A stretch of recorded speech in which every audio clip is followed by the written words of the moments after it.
نبی کریم علیہ السلام نے فرمایا، بخاری مسلم ہے، فرمایا 7 ہلاک کرنے والی چیزوں سے بچنا، اگر ان میں تم چلے گئے تو ہلاک ہو جاؤ گے۔ 7 چیزیں ہیں جو تمہیں ہلاک کر دیں، برباد ہو جاؤ گے، تباہ ہو جاؤ گے، ہلاکت کا سفر ہے یہ، 7 چیزوں سے بچو۔ یا رسول اللہ صلی اللہ علیہ وسلم وہ کون کون سی؟ تو حضور نے فرمایا اللہ کے ساتھ شریک نہ کرنا، ہلاک ہو جاؤ گے۔ دوسرا نبی پاک صلی اللہ علیہ وسلم نے فرمایا جادو نہ کرنا، ہلاک ہو جاؤ گے، ہلاک۔ اور یار جسے حضور فرما رہے ہیں ہلاک ہو جائے گا، وہ بچے گا؟ نبی پاک صلی اللہ علیہ وسلم نے تیسرے نمبر پر فرمایا جس شخص کے قتل کرنے کو اللہ نے حرام قرار دیا ہے اسے قتل نہ کرنا، ہلاک ہو جاؤ۔ چوتھے نمبر پر رسول پاک علیہ السلام نے فرمایا سود نہ کبھی بھی کھانا، ہلاک ہو جاؤ گے، ہلاک۔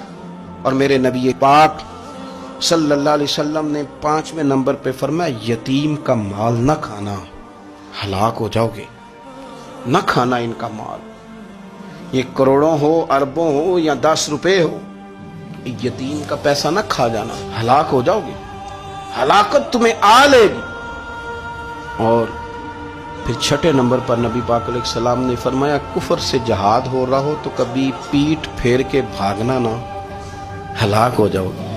اور 7ویں نمبر پر اللہ کے رسول نے فرمایا بے قصور اور بے گناہ عورت پر تہمت نہ لگانا، بلا وجہ بہو کے کھاتے نہ کچھ ڈال دے، بلا وجہ بھابھی اور بیوی اور کسی بھی خاتون پر کوئی الزام بے قصور عورت پر بہتان نہ لگانا۔